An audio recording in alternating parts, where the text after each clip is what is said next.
आज आप लोग के लिए का एक और प्रमेय जो कि प्रमेय 6.1 और 6.2 हम एक वीडियो में प्रोवाइड करवा दिए हैं और यह 6.3 आज आप लोग के लिए लाए हैं।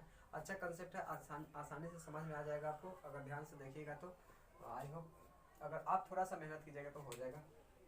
चलिए आज हम उससे बताने से पहले ना हम कुछ 2-3 पॉइंटों को बताना चाहेंगे और वो 2-3 पॉइंट ना हम क्लास 9 में पढ़ चुके हैं और क्लास 9 में अगर नहीं पढ़े होते ना तो यहाँ दिक्कत होता है, इसलिए पहले हम उस पर डिस्कशन कर देते हैं। ठीक है, क्लास 9 में हम पढ़े थे कि यदि दो रेखाएं समानांतर है, मान लीजिए यह रेखा है एल और एक रेखा है एम और ये दोनों समानांतर रेखा है, तो जब इस पर कोई तिर्यक रेखा प्रतिच्छेद करती है तो बहुत प्रकार का कोण बनता है। ठीक है, बहुत प्रकार का कोण बनता है। हम सभी कोणों पर डिस्कशन नहीं करेंगे, स्पेशली संगत कोणों का बात करेंगे।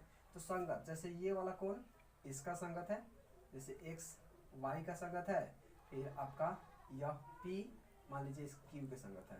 ठीक है, ये वाला कोण इसके संगत होगा, मान लीजिए इसको आर तो इसको एस, मतलब आर का संगत होगा एस और ये वाला कोण इसके संगत होगा। ठीक है, मान लीजिए इसको जेड और इसको जे जो भी कह दीजिए इसके संगत है। ठीक है, तो संगत कोण कौन होता है? तो जब दो रेखाएं समानांतर होती है, अगर ये देखिए रेखा समानांतर होगा तब, जैसे एल समानांतर होगा एम, अगर ये समानांतर होगा तब हम संगत कोण बराबर होगा कि नहीं हम ये नहीं कह सकते, बराबर होगा ही नहीं। लेकिन जब रेखा समानांतर है तो वो संगत कोण बराबर होगा, मतलब ये वाला कोण इसके बराबर होगा, ये वाला कोण इसके बराबर होगा, ये वाला कोण आपका इसके बराबर होगा और आपका ये वाला कोण हो जाएगा इस कोण के बराबर, संगत कोण। तो ये कब बराबर होगा? जब रेखाएं समानांतर होगा तब। या हम इसके विपरीत उल्टा कह सकते हैं कि जब यह संगत का कोण बराबर होता है, इसका मतलब है कि ये रेखाएं समानांतर होगा।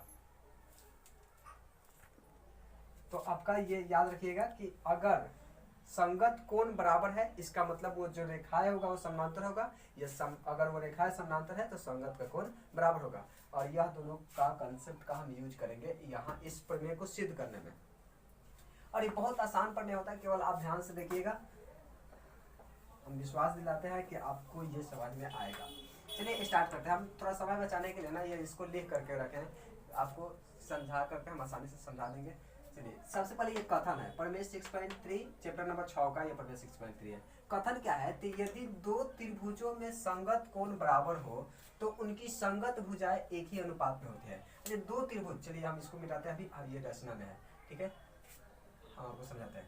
दो त्रिभुज है, एक त्रिभुज है ए बी सी और एक त्रिभुज है डी ई एफ के संगत कोण बराबर हो। संगत कोण मतलब मान लीजिए ये कोण इस कोण के बराबर है और ये वाला कोण इस वाला कोण के बराबर है और ये वाला कोण इस वाला कोण के बराबर है। यदि दो त्रिभुजों में संगत कोण बराबर हो तो उसकी संगत भुजाएं बराबर हो तो उनकी संगत भुजाएं एक ही अनुपात को कहा जाता है समानुपाती होती है और इसलिए त्रिभुज समरूप होते हैं।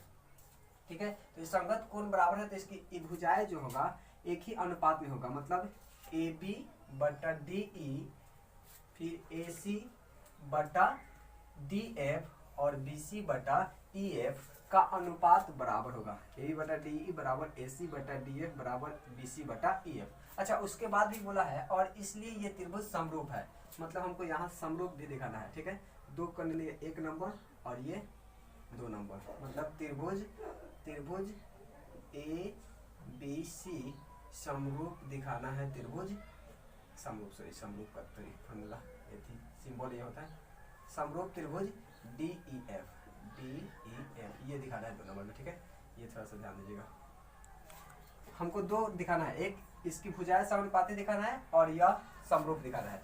तो फिर आप समानुपाती और सर्वांगसम का इसमें जिक्र करेंगे। तो ये भी हम क्लास 9 में सर्वांगसम के बारे में पढ़ चुके हैं।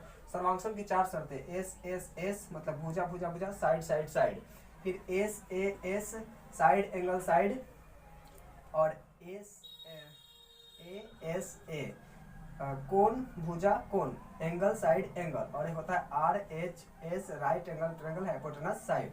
ठीक है, ये चारों शर्त अगर तीनों भुजा किसी त्रिभुज की तीनों भुजा का बराबर है तो सर्वांगसम हो जाएगा, या दो भुजा एक कोण किसी त्रिभुज के दो भुजा एक कोण के बराबर है तो त्रिभुज सर्वांगसम हो जाएगा, या दो कोण एक भुजा किसी त्रिभुज के दो कोण एक भुजा के बराबर है तो त्रिभुज सर्वांगसम हो जाएगा। और ये समकोण कर्ण और भुजा बराबर है तो वो त्रिभुज सर्वांगसम हो जाएगा। ये स्पेशली समकोण त्रिभुज में लागू होता है। तो ये चारों अब में से आप कोई एक लगा दीजिए।